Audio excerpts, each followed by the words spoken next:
नमस्कार, मैं हूं संजय शर्मा। आप देख रहे हैं 4 PM न्यूज़ नेटवर्क। संडे का दिन है, राजीव नारायण शर्मा जी का शो आना है, आपको बेसब्री से इंतज़ार होगा। हर शो से पहले मैं कहता हूं कि अगर आपको ये शो पसंद आए, आपको ज्योतिष में रुचि हो तो देखिए, ज्योतिष में रुचि ना हो तो बिल्कुल मत देखिए। मेरा खुद की ज्योतिष में यकीन है, मेरी जन्म पत्री बहुत अच्छी बनी है, जो गणना की गई मेरी ज़िंदगी में बहुत कुछ वैसा घटा, इसलिए मेरे ज्योतिष पे यकीन है।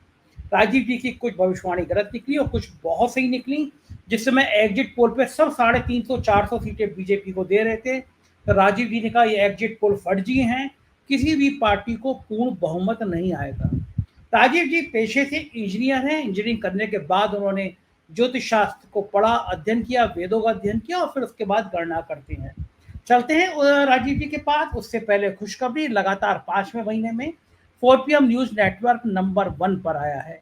देश में जितने पॉलिटिकल कमेंटेटर हैं उसमें सबसे पहला स्थान 4 PM का है। लगातार हम 5वें महीने पे देश भर में नंबर 1 पे बने हुए हैं। ये आपका प्यार है कि देश में हमें इतना सम्मान, इतना प्यार, पूरी दुनिया में इतना सम्मान, इतना प्यार मिल रहा है। ये प्यार बनाए रखिएगा। चैनल को ज्वाइन कर लीजिएगा पहले। राजीव जी की बात इतनी अच्छी होती है कि बाद में ज्वाइन करना भूल जाएंगे। सब्सक्राइब भी कर लिएगा। चलते हैं राजीव जी के पास। 4 PM न्यूज़ नेटवर्क में आपका स्वागत है राजीव नारायण जी। पहले तो ये बताइए कि आप कौन सी जगह बैठे हुए हैं? पीछे इतनी बड़ी हरियाली, एक बड़ी सी बिल्डिंग नजर आ रही है। ये रोज का बैकग्राउंड नहीं है आपका? आप कहाँ अवतरित हुए हैं, कहाँ हैं आप? संजय जी, दरअसल आपके 4 PM की वजह से मेरे कांटेक्ट में आए थे। पटियाला के बहुत बड़े आदमी हैं, वो पटियाला की रॉयल फैमिली से इनका लिंक है।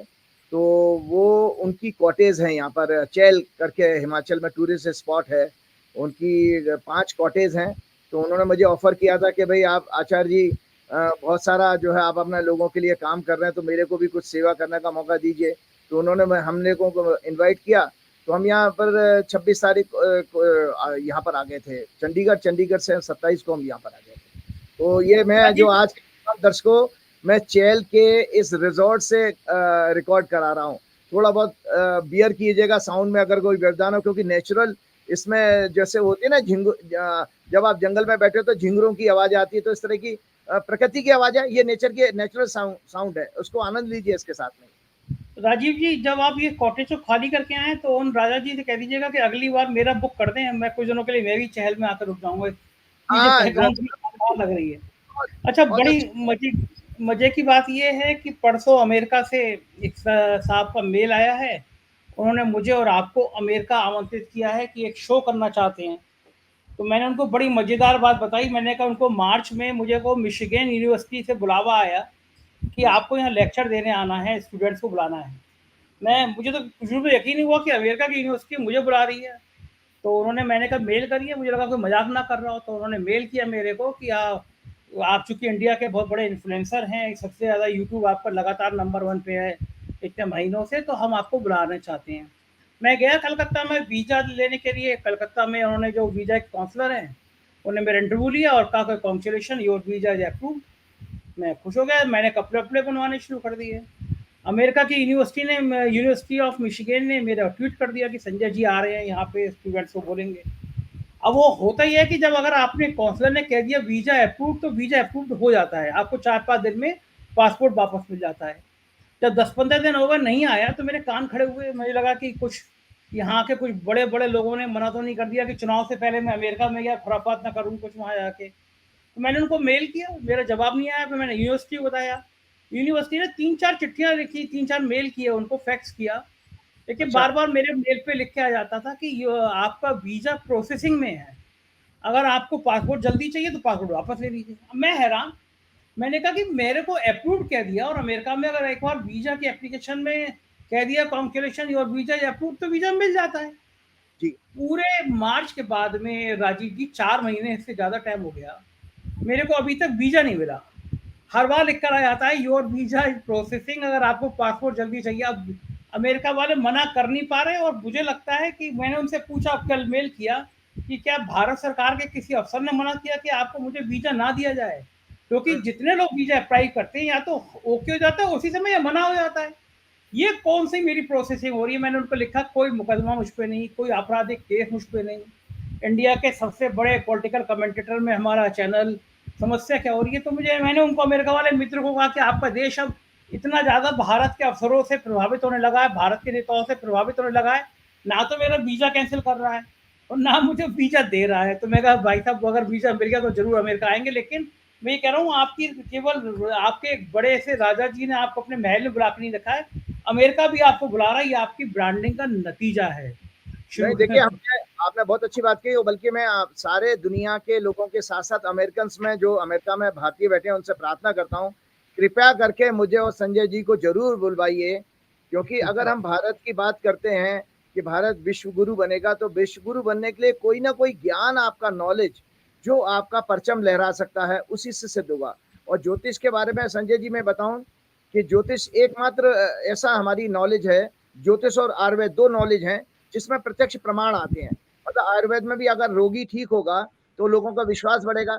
इसी तरह अगर आप कोई प्रेडिक्शन लेते हैं, कोई आपने संकट है आपके ऊपर और एस्ट्रोलॉजर के पास जाएं, तो एस्ट्रोलॉजर जो आपको काउंसलिंग देता है, आपके जीवन में बदलाव आता है, तो वो भी प्रत्यक्ष प्रमाण है। और वैसे भी मैंने आपको कहा कि ज्योतिष एक अपने आप में प्रत्यक्ष प्रमाण इसलिए है कि सूर्य और चंद्रमा 9 ग्रहों में से एक दो ग्रह तो सूर्य चंद्रमा रोज दिखाई दे रहे हैं, तो जो चीज रोज दिखाई दे रही है तो प्रत्यक्ष हो गई। तो इसलिए मैं जानना चाहता हूं कि मैंने अपने मन में सोचा हुआ है, शुभ मुहूर्त भी निकाल लिया है कि 14 सितंबर से लेकर 10 अक्टूबर के बीच में मैं अमेरिका में रहना चाहता हूं। कृपया करके अमेरिका वाले भाइयों मेरे को बुलवाइए और हम वहां पर अलग अलग शहरों में प्रोग्राम करेंगे। हम चाहते हैं कि हम अमेरिका के राष्ट्रपति के चुनाव को इसी तरह से कवर करें जैसे कि हमने यहाँ पे अपने भारत में लोकसभा का चुनाव कवर किया। क्यों? क्योंकि अमेरिका में भी पॉलिटिकल साइंटिस्ट हैं, साइकोलॉजिस्ट हैं, मीडिया के लोग हैं, वो जाने। और सबसे बड़ी बात संजय जी मैं आपको बताऊं, मेरे लिए ये है सबसे बड़ा सेटिस्फेक्शन ये है कि पिछले दोनों राष्ट्रपति के चुनाव की भविष्यवाणी मेरे ही नाम में है, और 2016 में या 2020 में भी।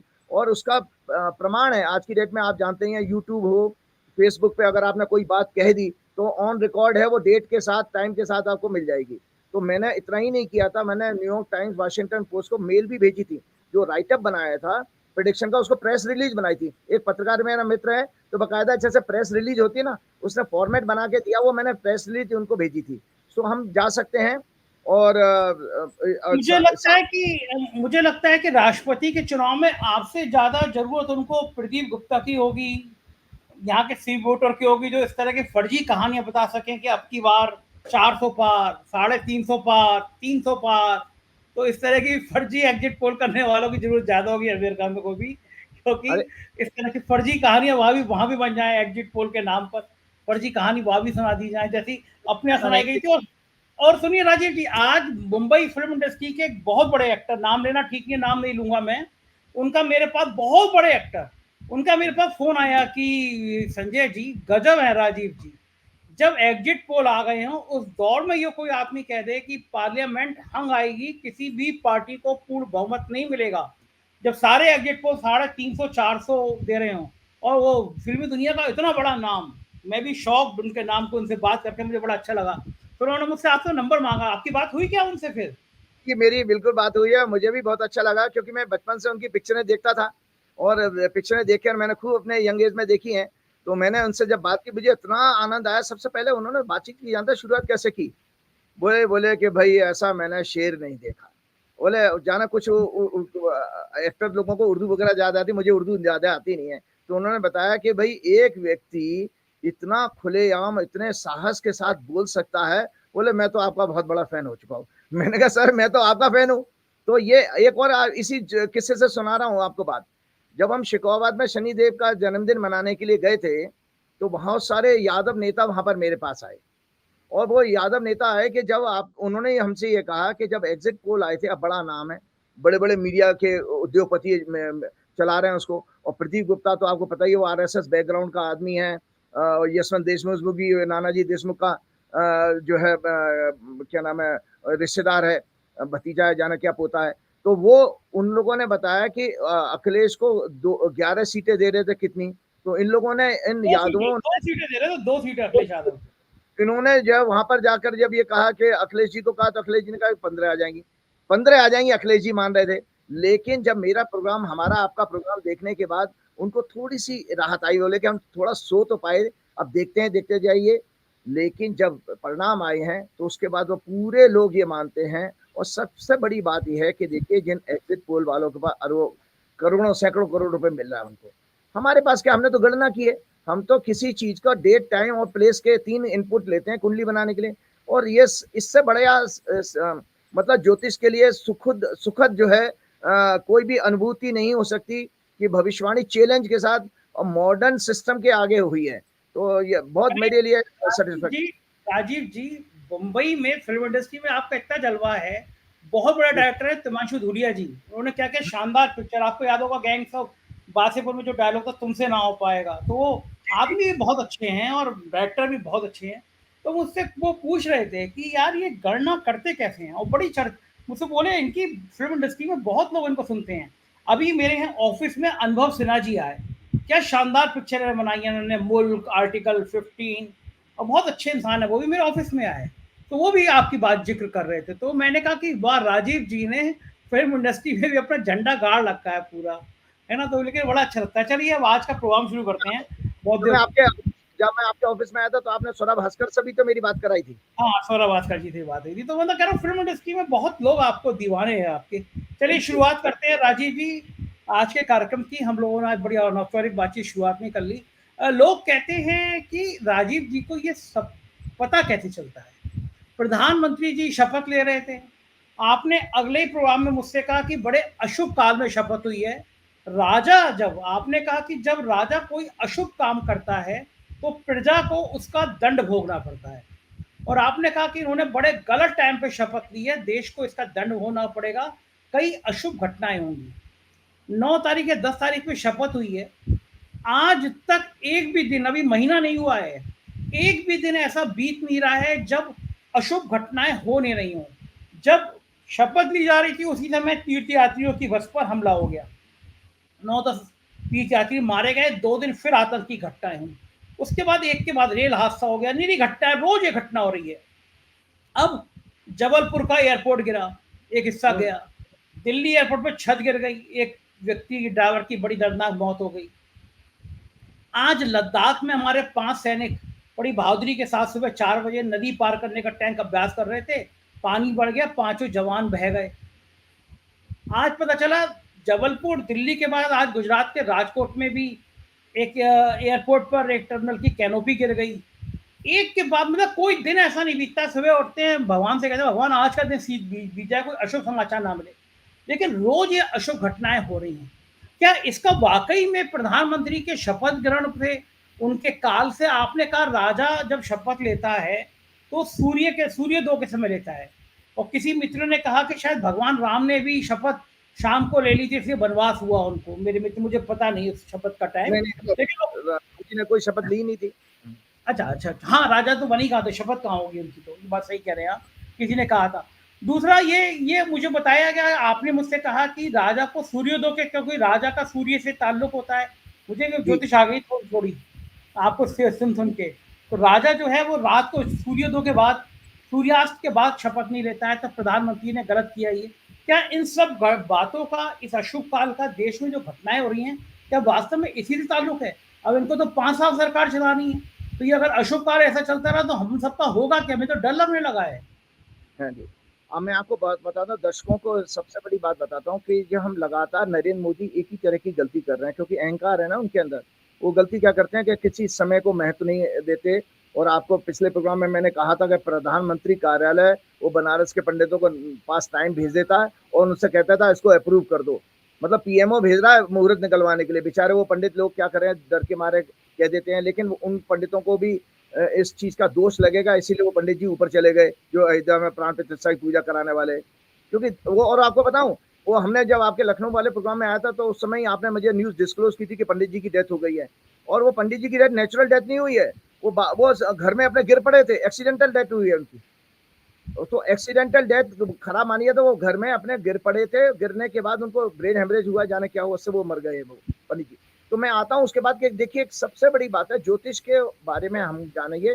ज्योतिष काल गणना है, ज्योति जमा ईश, ये काल गणना है। ज्योतिष का दूसरा नाम काल गणना भी है, और ज्योतिषी को दूसरे नाम से काल गणक के रूप में भी जाना जाता है, जो काल की गणना करने वाला हो, ऐसा काल गणक। और भविष्यवाणी को काल कहा जाता है। मैं अक्सर काल गणना लिखता हूँ, जब भी ट्वीट करता हूँ काल गणना ग्रहों के योग बता के। तो मैं आज दर्शकों को जरा सा ब्रीफ इसके बीच में थ्योरी सी समझा देता हूँ, उससे हमारे बहुत सारे प्रश्नों का जवाब मिल जाता है। शास्त्रीय नियम, मुहूर्त का जीवन में क्या महत्व है? शास्त्रीय नियमों को अनुभव, तर्क, देश काल, पात्र की कसौटी पर लगातार जांचना परखना चाहिए। इससे आज के भौतिक युग में इनकी प्रामाणिकता स्थापित होती है और आज का समाज इसका ज्यादा से ज्यादा उपयोग करके अपना कल्याण कर सकता है। हमारे ऋषियों ने भी अपने पूर्ववर्ती ऋषियों तथा वैदिक ऋषियों के बनाए नियमों को जांचा परखा था। उनमें समय समय पर समुचित परिवर्तन करके लोगों को उनका उपयोग करके कल्याण का मार्गदर्शन किया। यही शास्त्र की शास्त्रीयता है। जैसे ऋषि होते थे, हमारे रिसर्च स्टूडेंट होते थे कि अगर पूर्व काल में किसी ऋषि ने कही है तो आज के संदर्भ में उस चीज को चेक करेंगे। तो काल में आपको मुहूर्त वो क्षण है। मुहूर्त क्या है? काल ही भाग्य का जनक है, इसी से भाग्यफल प्राप्त होता है। काल पर मनुष्य का नियंत्रण नहीं है। गर्भाधारण का समय जन्म मनुष्य के हाथ में नहीं है, अतः किसी घटना या कार्य की शुरुआत काल के समय में ही उसकी सफलता असफलता निश्चित हो जाती है। आपको पता है, जिस समय जो आप काम कर रहे हो उस काम का सक्सेस और फेलियर वहीं डिसाइड हो जाता है बाबूजी। आपके कितनी आपने मॉडर्न डिग्री ली है, कितने बड़े लंबे चौड़े पर्सनैलिटी का कोई मैटर नहीं करता भगवान के आगे। तो वह लिखते हैं, मुहूर्त वो क्षण या समय है जो विभिन्न ग्रहों के गोचर से उत्पन्न होता है, जो किसी भी कार्य या जीवन के सफलता या असफलता के रहस्य को अपने अंदर छिपाए रखता है। यह 2 घटी यानी 48 मिनट का होता है। 2 घटी का होता है मुहूर्त। पंडित जी पुराने कहते हैं ना 2 घटी का, 48 मिनट का होता है। इसमें विभिन्न ग्रहों के और नक्षत्रों की कार्यों को सफल बनाने की ऊर्जा समाहित होती है। मुहूर्त के विभिन्न अंग हैं आयन, उत्तरायण या दक्षिणायन, मास, नक्षत्र, तिथि, वार, योग और लग्न इत्यादि, जो सूर्य और चंद्रमा के गोचर पर आधारित है। अब वर्तमान काल में क्या हो रहा है? हमारे वर्तमान काल में हमने अपनी जो मॉडर्न डिग्रियां हैं इनसे थोड़ा सा अहंकार तो आ गया है। इसको अज्ञानता कहा जाता है, क्योंकि ज्ञान 2 प्रकार के होते हैं, याद रखिएगा। नॉलेज 2 प्रकार की होती है, एक सामान्य ज्ञान और एक विशिष्ट ज्ञान, स्पेशल नॉलेज। तो सामान्य ज्ञान वही कहा जाता है जिससे आपकी जीविका चलती है। आप पत्रकार बन जाइए, आप डॉक्टर बन जाइए, आप वकील बन जाइए, आप इंजीनियर बन जाइए, ये सामान्य ज्ञान है। लेकिन जो विशिष्ट ज्ञान है वो आत्मज्ञान कहा गया है, जिसको ब्रह्म ज्ञान भी कहा जाए। तो ज्योतिष तो ब्रह्म ज्ञान का भी हिस्सा है और आत्म क्या नाम है, सामान्य ज्ञान भी है। आज के आधुनिक वैज्ञानिक और भोग के युग में मनुष्य सारे सांसारिक सुखों को पाने के बाद भी खुश नहीं है संजय जी, संतुष्ट नहीं है। चिकित्सा विज्ञान ने तरक्की की है, परंतु रोगियों की संख्या लगातार बढ़ती जा रही है। उसको नियंत्रित करने का उसके पास कोई समाधान नहीं है। अच्छी विद्या, नौकरी, व्यापार आदि प्राप्त कर लेने के बाद भी मनुष्य की स्थिति मानसिक तनाव में है। अब आप बताइए, इतने सुख साधन ले लिए, इतनी ग्रोथ हो जाती है, सब कुछ दौलतें कमा ले, लेकिन टेंशन नहीं कम हो रही। एंग्जाइटी, डॉक्टर के पास घड़ी घड़ी पहुंच जाते हैं, डॉक्टर साहब बीपी बढ़ गया, शुगर बढ़ गई, एंग्जाइटी की गोली खा रहे हैं, तो तनाव में है। इन आधुनिक सुख सुविधाओं और सफलताओं ने उसके अंदर अहम भाव मतलब ईगो बढ़ा दिया है। वे प्रकृति के बनाए हुए नियमों का निरंतर उल्लंघन करता जा रहा है। परम सत्य परमात्मा से दूर होता जा रहा है। मुहूर्त वैदिक ज्योतिष का वह विषय है। दूसरी डेफिनेशन है, मुहूर्त वैदिक ज्योतिष का वह विषय है जो मनुष्य को प्रकृति के साथ, समय के साथ और उसके जन्म के समय निश्चित भाग्य के साथ सामंजस्य बिठाकर कार्य करने का समाधान देता है। इसे ही फ्री विल कहते हैं। हमारा एक तरफ 2 मान्यताएं हैं, एक कहते हैं कि भाई प्रारब्ध निश्चित है, उसको कोई बदल नहीं सकता माइकालाल, तो उसमें डिप्रेशन आ जाएगा हमारे अंदर कि जब कुछ बदल नहीं सकता पर हम पैदा क्या है, घंटा बजाने के लिए? नहीं, शास्त्र दूसरा ये कहता है कि नहीं भैया, कुछ फ्री विल भी है। तो फ्री विल ज्योतिष में 3 घर माने गए, 12 घरों में से कुंडली में 9वां, 10वां, 11वां। 9वां घर होता है आत्मज्ञान का और या गुरु का या पिता का, और 10वां कर्म का होता है, और उसकी उपलब्धियां जितनी भी अचीवमेंट है वो 11वें भाव से देखी जाए।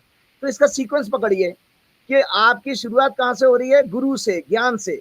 तो अगर आप सत्कर्म भी वहीं से आते हैं, नैतिकता वहीं से आते हैं और इथिक्स भी वहीं से आते हैं 9वें घर से। तो अगर आप नैतिकता और ज्ञान, आत्मज्ञान के आधार पर कोई कार्य करते हैं तो उसकी सफलता निश्चित ये आपके पास है। तो ज्योतिषी के पास जाने के लिए आपको बताऊं संजय जी, जैसे आपका प्रश्न था, मैं आपको समाधान कर दूं। आपने इतना सब करने के बाद भी मुझसे पूछा ही नहीं था कि भाई राजीव जी मेरा अमेरिका का वीजा कब लगेगा। अरे ये मेरे 2 सेकंड का काम था, 2 सेकंड का काम। अब आप सोचो, मैं लंदन जा रहा हूँ जुलाई के महीने में। मैंने मेरी वाइफ ने जो है, अभी बहुत दर्शकों के लिए इंटरेस्टिंग टॉपिक है, मैंने और मेरी वाइफ ने पिछले 3 हफ्ते पहले वीजा अप्लाई किया था और मैं निश्चिंत था। मेरी वाइफ दुख भगवान को प्रसाद लगाऊंगी, वीजा मिल जाए, वीजा मिल जाए। और जिस दिन हम वीजा लेने के 3 दिन पहले गए थे और हमारे को वीजा मिल गया, क्योंकि मैं उस दिन निश्चित था कि मेरा चंद्रमा उस समय 9वें घर से गोचर कर रहा था कि मेरा भाग्य का स्थान है। 9वें घर से आपका वीजा लगता है। जब तक किसी व्यक्ति का, आप ज्योतिष का सिद्धांत सारे दुनिया को सिखा देता हूं कि 9वां घर जब तक जागृत नहीं होगा तब तक आपको वीजा, पीआर और फॉरेन लैंड पर सिटीजनशिप मिल ही नहीं सकती है। 9वें घर का रोल है ये। तो मैं ये गलती हो गई मुझसे, पूछा नहीं था मैंने आपसे, ये बात सही बता देता मैं।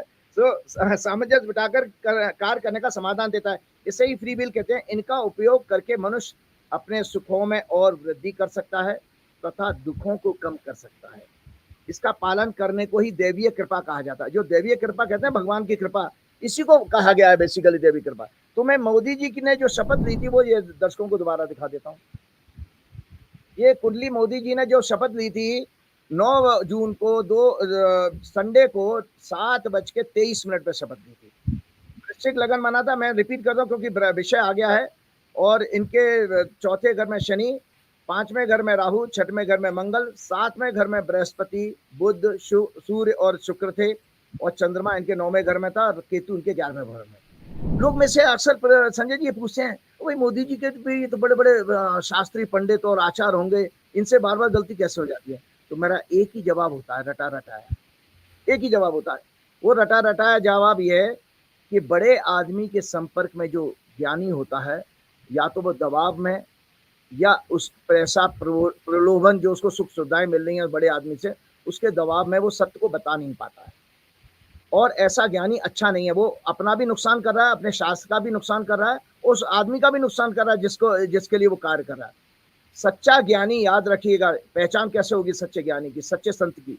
वो कभी भी माया के आगे पराधीन नहीं होगा। माया मतलब ये पद वगैरह, पद पैसा, वो छोड़ के चला जाएगा।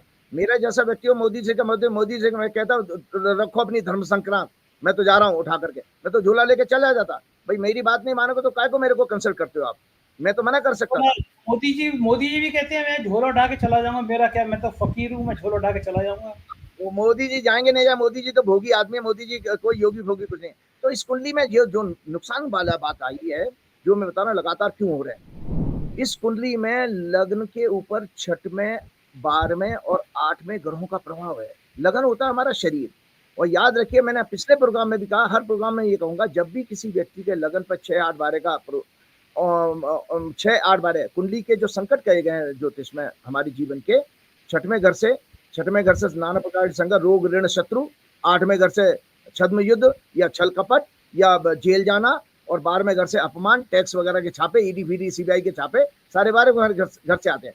तो ये नाना प्रकार के संकट। और 8वें घर से बीमारी आती है, क्रोनिक लेवल की बीमारी, जो कैंसर जैसी बीमारी जो कभी ठीक ना हो। और 6वें घर से बीमारी आती है क्यूरेबल जो होती है, इनक्यूरेबल बीमारी 8th हाउस से आती है। तो इनका प्रभाव लगन पे आ जाए तो उसका मतलब आयु कम है उसकी। तो मैं बार बार ये कह रहा हूँ, नरेंद्र मोदी ने जो शपथ ली है, इनके इस कार्यकाल की आयु बहुत कम है। कितनी कम है उस पर मैं आगे टॉपिक में लेकर के आता हूँ। लेकिन आयु कम है तो बाबूजी इसमें वो जो जितने दिन जिंदा रहोगे वो भी तो अच्छे नहीं है।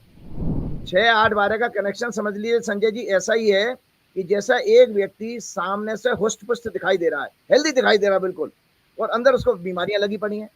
जब वो डॉक्टर के पास चेकअप कराने जाए और डॉक्टर कहे भैया तुम्हारा तो आर्टरी सारी ब्लॉक है, तुम्हारा तो लीवर फैटी लीवर है, तुम्हारे तो किडनी भी 50% काम कर रही है, तो इसको कहते हैं धीरे धीरे इंसान को जब वो बिस्तर पर पड़ता है तो उसको मल्टीपल ऑर्गन फेलियर हो जाता है। तो नरेंद्र मोदी जी की सरकार ये बेसिकली वो उस समय उस मुहूर्त में बनी है जिसमें मल्टीपल ऑर्गन फेलियर होगा। मल्टीपल ऑर्गन फेलियर मतलब चारों दिशाओं से ये हर पॉलिसी में पिटेगी सरकार। इसके ये कटघरे में इस पे इतने ज्यादा केस दर्ज होंगे, इस पे इतने ज्यादा विरोध होंगे, जनता का विरोध होगा। जैसे आप देख रहे हैं ना कि जो परीक्षा लीक का मामला है, नीट का मामला है, वो संसद में कितना बड़ा मुद्दा बन गया। और मोदी जी के सरकार के मंत्री, मोदी जी के अफसर उस पर कोई डिफेंड नहीं कर पा रहे हैं। क्योंकि इसमें आपकी जानकारी के लिए बता देता हूँ, इतना ज्यादा खराब इसके अंदर वो स्कैम निकल के आया है, हजारों लाखों करोड़ का, कि जो भर्तियां की गई हैं इसमें संघ के विचारधारा वाले लोगों को, वो भाई साहब केंद्रीय भर्ती में भी मैनिपुलेशन करके पर्चे लीक करा के अपने लोगों को उसमें फिट किया गया है। जहाँ पर उनको लगता था कि डायरेक्ट लेटरल एंट्री नहीं हो सकती, लेटरल एंट्री होती है ना, सिफारिश से डायरेक्ट नौकरी लगवा दी। अब कुछ जगह पर तो है आपके सारे पद तो आप ऐसे भर नहीं सकते, कुछ जगह कंपटीशन कराना पड़ेगा। तो कंपटीशन में भी ये पूरा स्कैम है। किसी के, मैं बहुत अच्छा प्रोग्राम कहीं पढ़ रहा था कि ये इसमें बहुत बड़ा आर्टिकल आया है कि इसके अंदर बहुत बड़ा स्कैम छिपा हुआ, जिसमें पूरा मोदी का मंत्रिमंडल शामिल है, जिसमें प्रधानमंत्री कार्यालय, होम मिनिस्टर और शिक्षा मंत्री सब शामिल है। तो ये इसका पर्दाफाश भी होगा, क्योंकि इस कुंडली में जो मैंने अभी दिखाई थी मोदी जी की शपथ ग्रहण समारोह की, इस कुंडली में 5वां घर पीड़ित है और पापकर्त्री में एक तरफ शनि है, दूसरी तरफ उसके मंगल है। पापकर्त्री कहते हैं नेबरहुड को, कि अगर हमारे अरावर बराबर में 2 क्रूर ग्रह बैठ जाएं तो ऐसे में आपके उस घर की जो है ग्रेविटी जो है कम हो जाती है, उसकी डिग्निटी कम हो जाती है। जैसे अगर आप कहीं सफर में जा रहे हो, कैसे कम हो जाती है, ज्योतिष का साधारण भाषा में समझा देते लोगों को। पापकर्त्री होता है कि नेबरहुड में अगर प्लेनेट पाप ग्रह हो तो उस ग्रह की आपकी जो है अच्छे रिजल्ट देने की पावर कम हो जाती है। तो इसमें मोदी जी की इस कुंडली में वो बुद्धि और शिक्षा का घर है, विजडम का भी घर है। इस सरकार के पास कोई विजडम नहीं होगा। ये सरकार जनता के लिए भी, और 5वां घर संतान का भी होता है, जनता के लिए कोई काम नहीं कर पाएगी।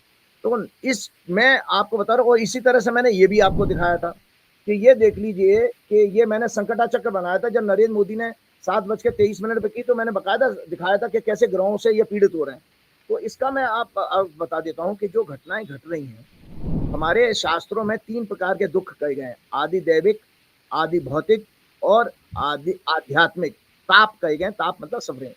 तो आदि दैविक में प्राकृतिक प्रकोप आते हैं कि जो नरेंद्र मोदी के बियॉन्ड कंट्रोल है। मजे की बात है, नरेंद्र मोदी का जो विकसित भारत का जो जितना वो प्रचार था वो ध्वस्त हो गया, क्योंकि जितनी जगह पर ये दुर्घटनाएं हुई नरेंद्र मोदी उसमें उद्घाटन करके आए हैं।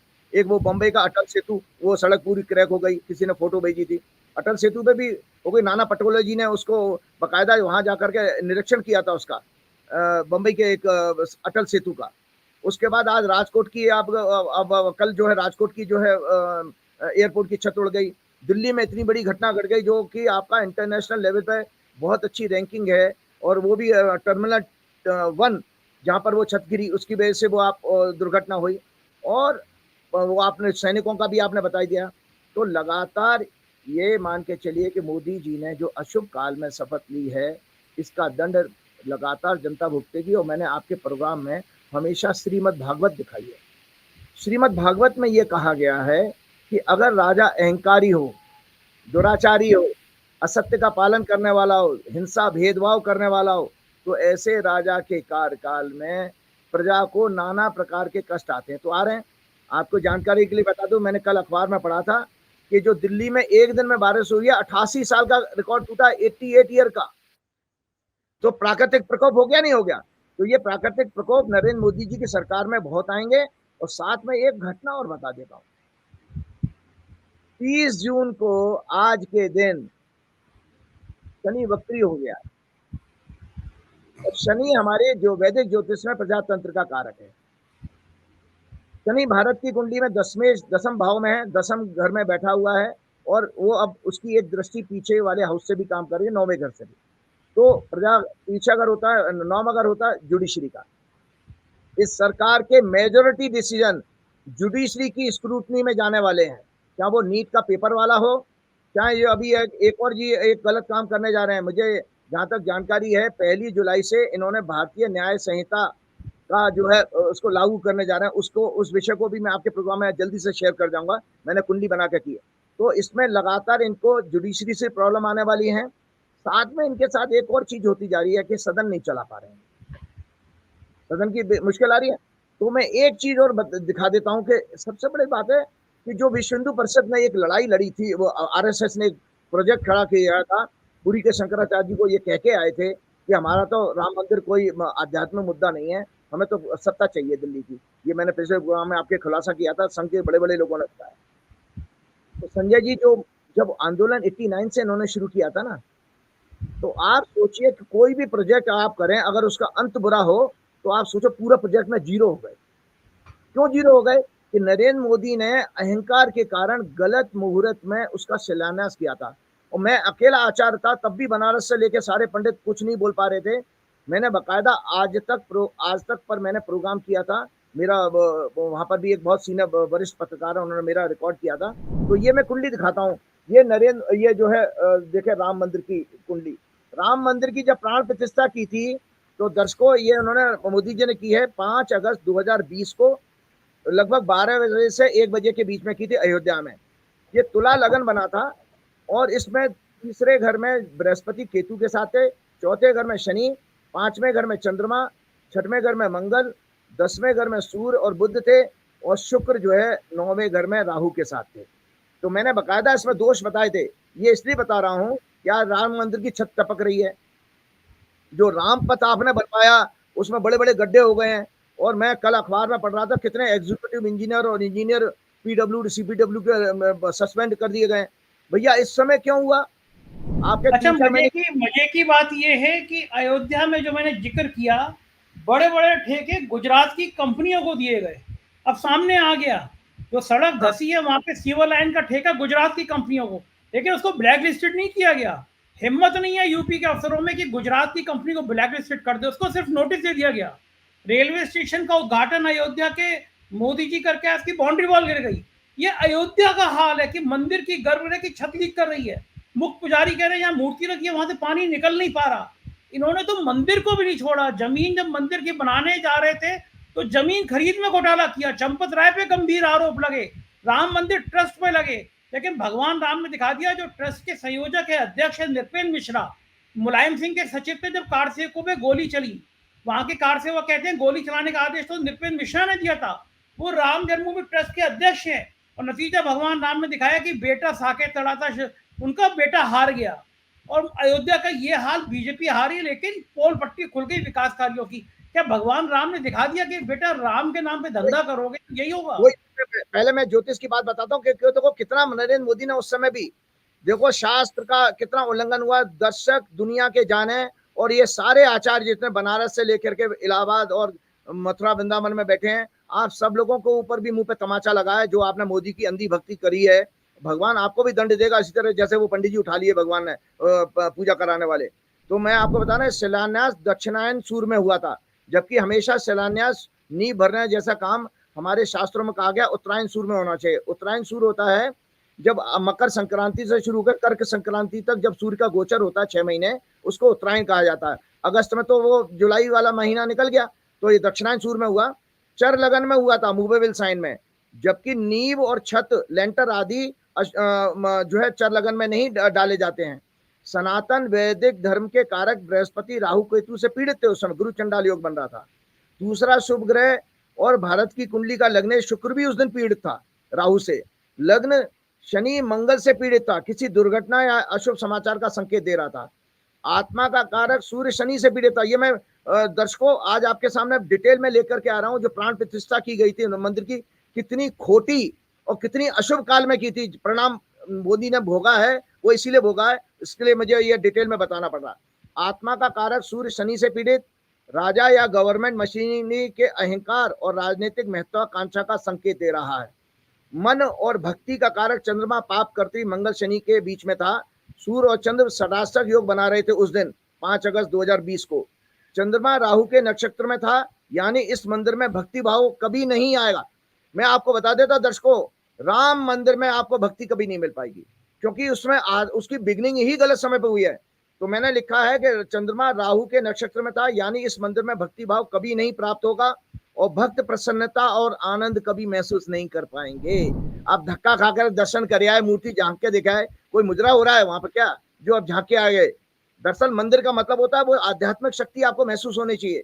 जैसे मैं संकट मोचन हनुमान मंदिर में गया था संजय जी, इतना आनंद आ रहा था, इतनी जबरदस्त वाइब्रेशन अच्छी है उस मंदिर में, बाप रे बाप। वो तुलसीदास जी को हनुमान जी ने उसी जगह पे दर्शन दिए थे। वो स्वयंभू मूर्ति है, तुलसीदास जी ने बनाई नहीं थी। इसी तरह जब मैं काशी विश्वनाथ में गया तो वहां पर कोई आभा ही नजर नहीं आ रही है, क्योंकि नरेंद्र मोदी ने उसको एग्जीबिशन ग्राउंड जैसा बना दिया है कि जैसे क्रिकेट स्टेडियम में ना वो क्रिकेट में प्लेयर नहीं खेलते हैं पिच के ऊपर और बाकी सारे दर्शक चारों तरफ होते, इस तरह का मंदिर बना दिया है। चलिए मरने दीजिए।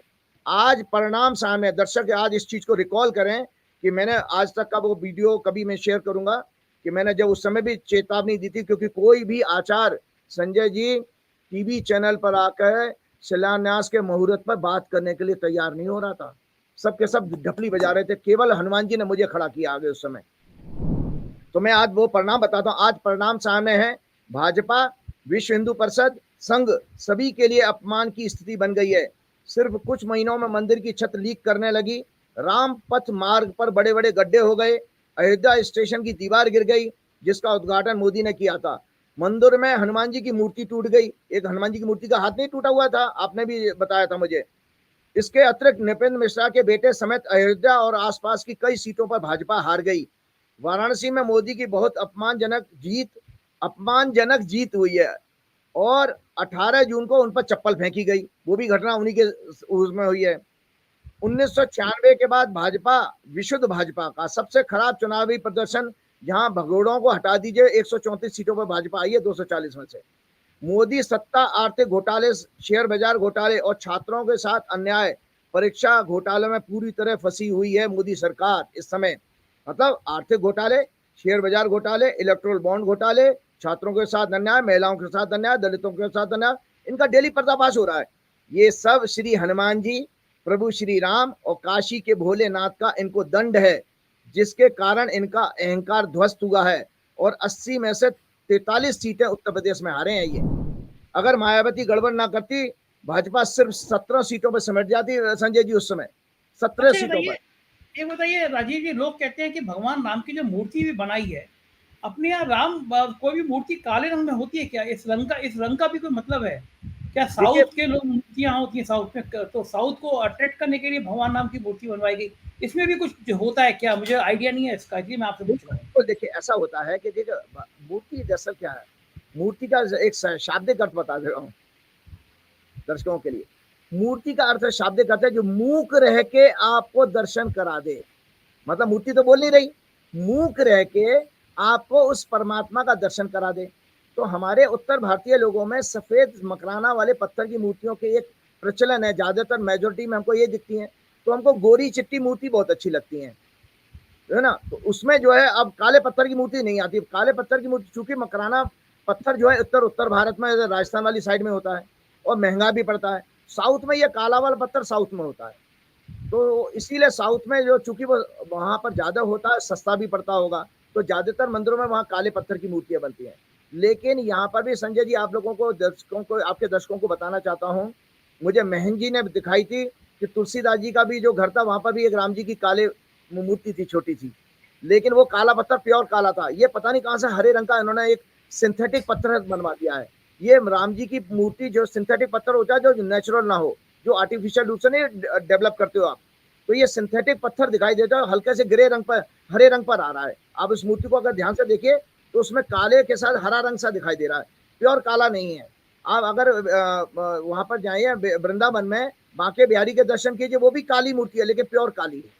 तो इसीलिए राम जी को लोगों ने कभी इस रूप में देखा नहीं है, तो भक्तों की आस्था नहीं बन पाती। धक्का मार के वो मंदिर बना है, एक कौतूहल है आपके लिए, तो आप इस चक्कर में आप देखने चले जाते हो और वहां पर कुछ नहीं, आप देखने की देखिए कि अयोध्या आने वाली सब फ्लाइट, अधिकतर फ्लाइटें कैंसिल हो गई। स्पाइस जेट ने जो फ्लाइटें शुरू की थी, वो फ्लाइटें रद्द कर दी, कहा कि यात्री नहीं मिल रहे, हम क्यों चलाएंगे। अब वो भगवान राम के लिए तो मोदी जी ने बाय बाय कर दिया, तो जय जगन्नाथ करते हैं, राम मंदिर का नाम ही नहीं लेते हैं अयोध्या हारने के बाद। खैर, अब दूसरे विषय पे आते हैं। आपने सदन की बात कही, स्पीकर तो ऐसे आए हैं जैसे कोई बिगड़ा हुआ हेडमास्टर आ गया हो, जो घर से 2 पैक पी के आता हो और बच्चों को मारता हो।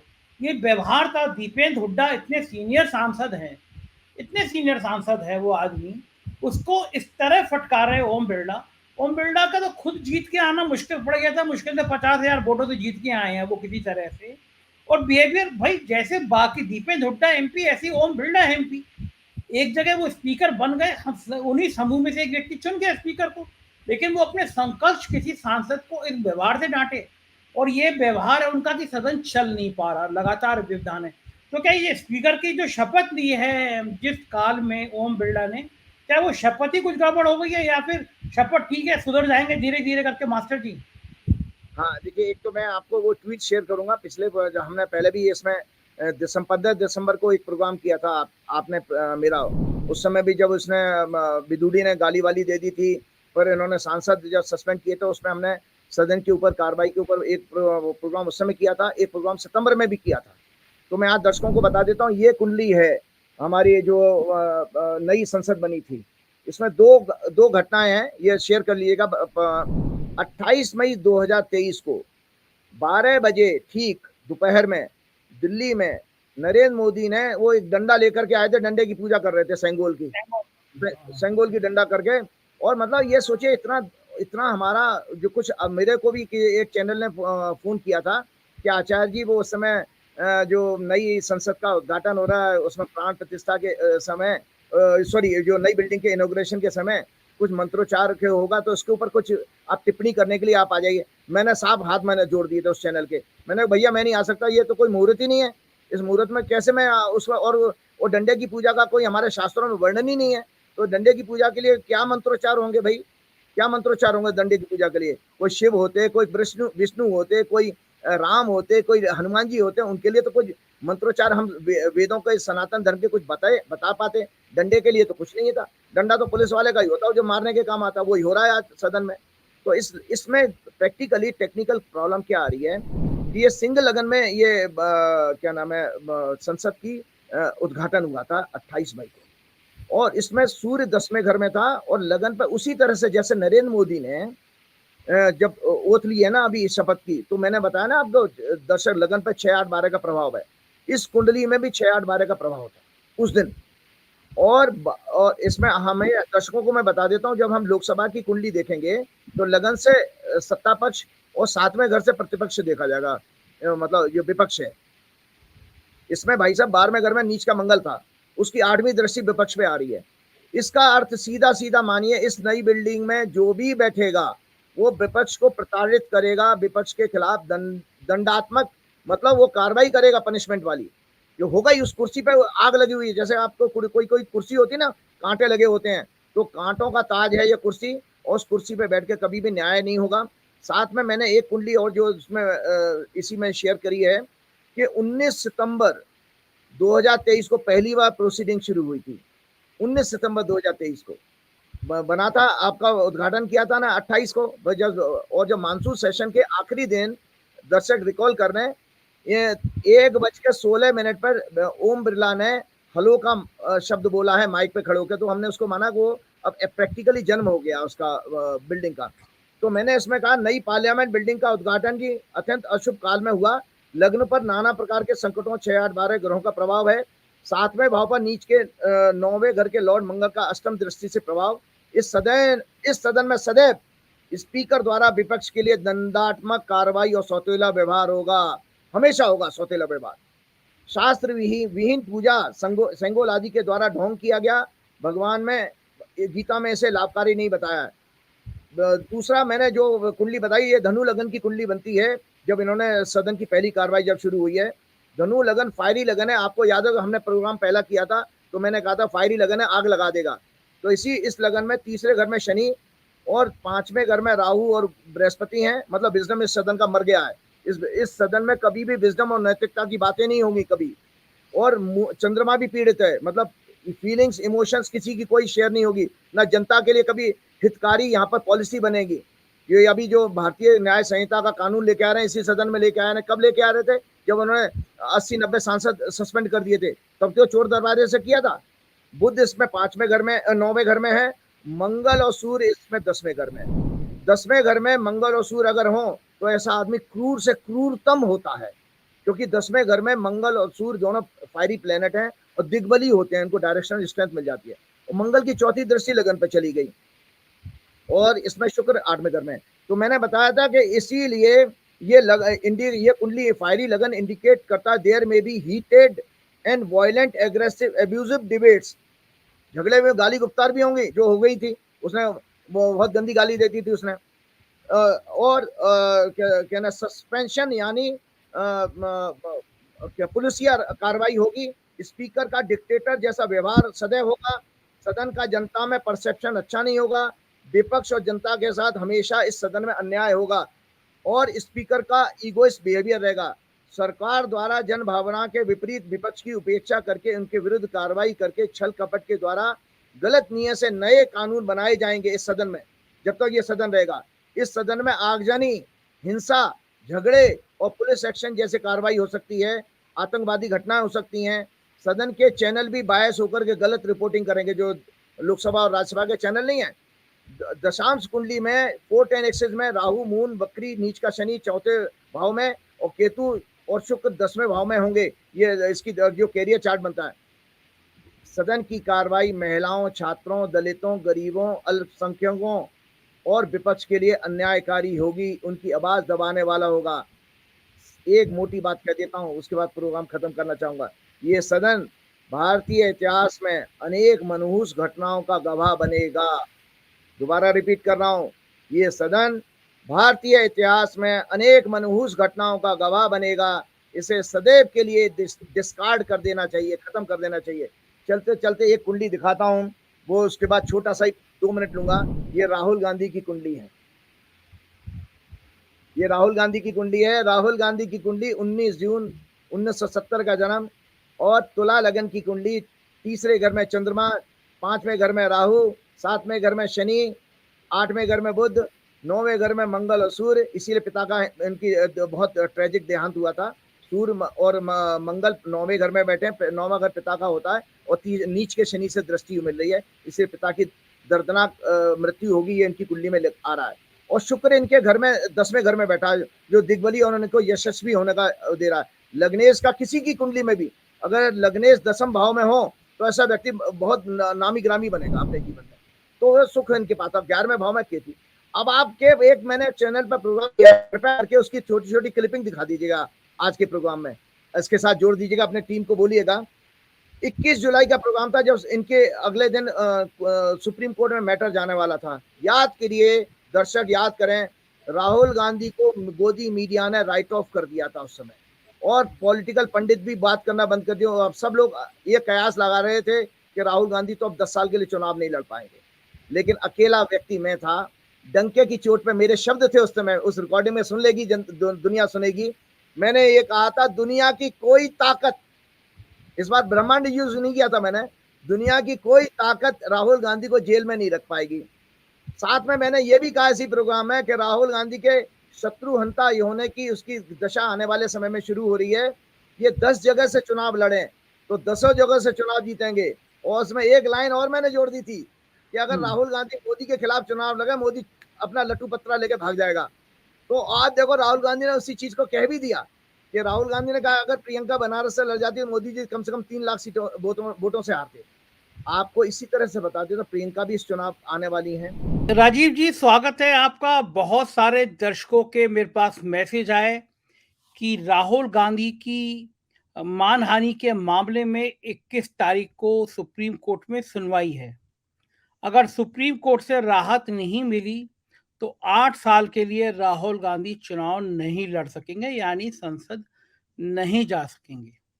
तो मेरे पास बहुत सारे दर्शकों ने मैसेज किए कि मैं आपसे पूछूं, क्योंकि आप जो हैं वो दिन की घटना का समय देख के अनुमान लगा देते हैं, और मैं खुद हैरान हूं कि पिछले दिनों जो आपने भविष्यवाणी करी, उस भविष्यवाणी में से बहुत बड़ा हिस्सा सच होता जा रहा है।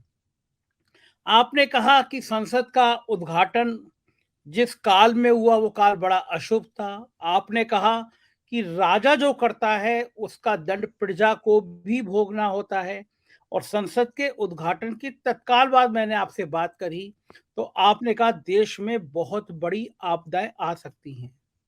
रेल दुर्घटना हो गई और घटनाएं ऐसी हो गई इसकी कल्पना नहीं की गई थी, और ऐसी 2-3 भविष्यवाणियां जो आपने की अप्रत्याशित रूप से वो सच हो गई। तो दर्शकों को ये मानना था कि मैं आपसे पूछूं कि सुप्रीम कोर्ट में 21 तारीख को राहुल गांधी जाएंगे, अपने केस में जाएंगे, और राहुल गांधी की राजनीति का एक बड़ा फैसला सुप्रीम कोर्ट में होना है। तो राहुल गांधी की जो जन्मपत्री है, जो सुप्रीम कोर्ट की जन्मपत्री है, चूंकि आप हर स्थान की जन्मपत्री निकालते हैं, उस घटना काल का अध्ययन करते हैं, तो आपने मुझे बताया कि मैंने आपसे कहा तो आपने कहा कि अध्ययन करके बताऊंगा। तो दर्शक बड़े बहुत बेचैन है ये जानने के लिए कि आखिर सुप्रीम कोर्ट में होने क्या जा रहा है। जी देखिए, मैं आपके दर्शकों को, देश के लोगों को बताना चाहता हूँ, राहुल गांधी का जो जन्म है 19 जून 1970 को हुआ, ठीक। और इनका जो होली फैमिली में जन्म हुआ था दिल्ली के, तो इसलिए बर्थ डेटा अवेलेबल है। वैसे तो मुझे इनके परिवार के लोगों ने दिया।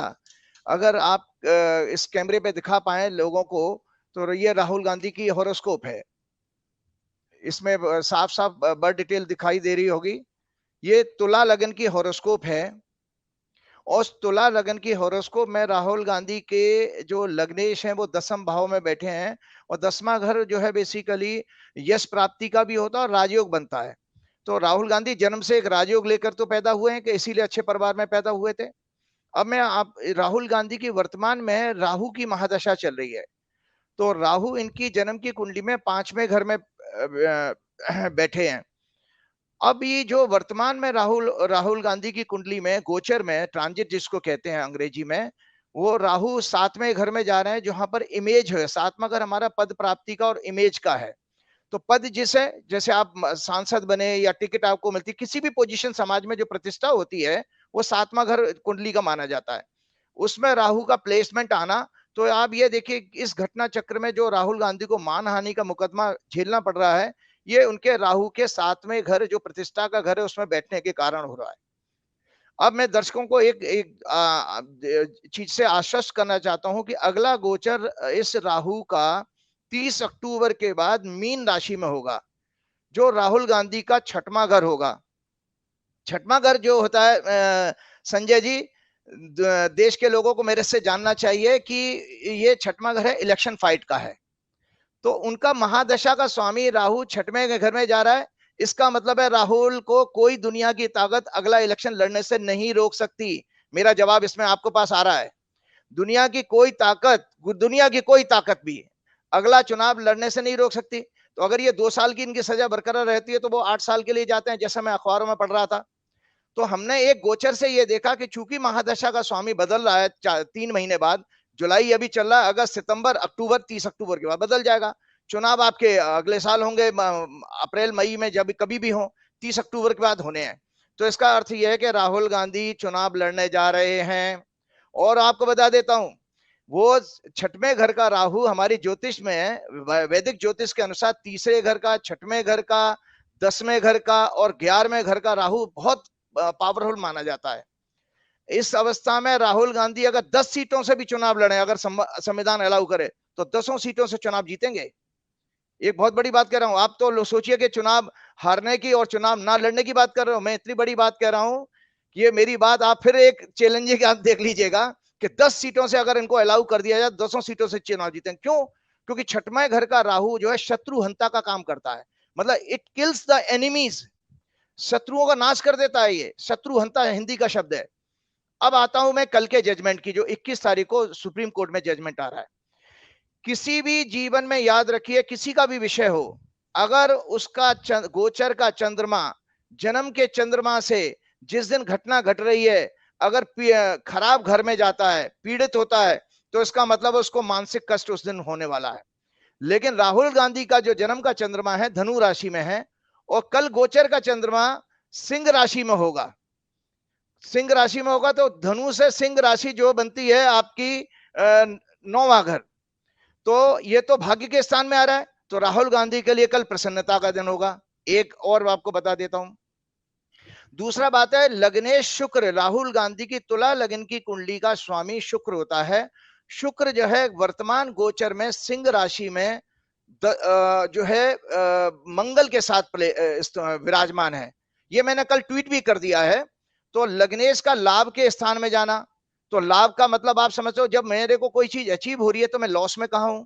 तो राहुल गांधी की प्रतिष्ठा कल वापस आ रही है, क्योंकि 7वें घर का स्वामी मंगल भी वहां प्लेस्ड है। 7th हाउस से हमारी पब्लिक रिकॉग्निशन देखी जाती है, सोशल इमेज जो होती है वो 7th हाउस से वैदिक ज्योतिष के अनुसार। तो लग्नेश का, सप्तमेश का, 7th लॉर्ड का 11वें भाव में होना राहुल गांधी के लिए कल जजमेंट ऐसा आने वाला है जो उनकी प्रतिष्ठा, खोई हुई प्रतिष्ठा को वापस दिलाएगा। जिस दिन ये दोनों भाई बहन, दर्शक मेरी बात को नोट कर लें, जिस दिन ये दोनों भाई बहन, जो कि दोनों बहुत ही अच्छी आत्मा है, वेरी गुड सोल, क्योंकि इनके दोनों भाई बहनों के बृहस्पति का प्रभाव सूर्य पर है, जो आत्मा का कारक है, very good soul. True sense में जेन्युइन पर्सन और जेंटलमैन है। ये जब आएंगे तो नरेंद्र मोदी और अमित शाह की हालत खराब हो जाएगी, सदन चलाना इनके लिए मुश्किल हो जाएगा। एक बात दर्शकों और मैं बता देता हूँ कि जब जब दुराचार अत्याचार होगा, हमारे वैदिक शास्त्रों में, सनातन शास्त्रों में कहा गया है कि जब जब राक्षसी प्रवृत्ति बढ़ जाती है, राक्षस बढ़ते हैं, तो हमेशा नारी शक्ति के रूप में देवी ने उनका अंत किया है। और आज भी आप देखिए कि नरेंद्र मोदी और अमित शाह के लिए राहुल से भी ज्यादा खतरनाक अगर होंगी तो प्रियंका गांधी होंगी, क्योंकि नरेंद्र मोदी ने जिस तरह से अपनी पत्नी को कष्ट दिया है, जसोदाबेन को शादी करके उनको तड़फा के रखा है, वो बेचारी आज तक उन्होंने तलाक नहीं लिया। इसका मतलब है नरेंद्र मोदी जी को नारी का श्राप है, इसलिए नारी के आगे कभी ये जीत नहीं सकते। यही कारण है, कितनी कोशिश करी इन्होंने ममता बनर्जी के खिलाफ इस समय, वो जाने वो कौन सी घटना उछाल करके जज भी वहां के उनके मिल गए और बंगाल में सीटें छीनने के आज जो है ममता बनर्जी ने 29 सीटें लेके उनके मुंह पे तमाचा मारा, बीजेपी की सीटें घट गई। तो आप देख रहे हैं कि जब तक जयललिता जिंदा थी मोदी नहीं जीत पाया वहां पर। जब ममता बनर्जी ने 3 बार, तीसरी बार हराया और मायावती से भी इनका, मायावती तो कंप्रोमाइज कर गई। तो नरेंद्र मोदी जी का जो है और अमित शाह के अंदर जो राक्षसी प्रवृत्ति है, देखिए उनसे व्यक्तिगत मेरी कोई दुश्मनी नहीं है, लेकिन आपके अंदर के इंसान जो है राक्षसी इंसान, उनको कोई नारी शक्ति खत्म करेगी। इसीलिए नरेंद्र मोदी जी के हर भाषण की काट प्रियंका ने दी है। इसके साथ मैं हनुमान जी का प्रार्थना करके आपका प्रोग्राम समाप्त करूंगा। संकट कटे मिटे सब पीरा, जो सुमरे हनुमत बलबीरा, संकट ते हनुमान छुड़ावे, मन क्रम वचन ध्यान जो आवे। तुलसीदास जी ने बाद में लाइन जोड़ी है, कृपा करूं गुरुदेव की नाई। जय श्री राम, जय हनुमान। बहुत बहुत शुक्रिया राजीव जी, समय देने के लिए आभार। तो ये थे राजीव जी, उन्होंने एक जबरदस्त गणना करी है राहुल के बारे में, अध्यक्ष लोकसभा उनके बारे में और सारी भविष्यवाणियां। कैसा लगा ये प्रोग्राम जरूर बताइएगा। शुक्रिया, थैंक यू।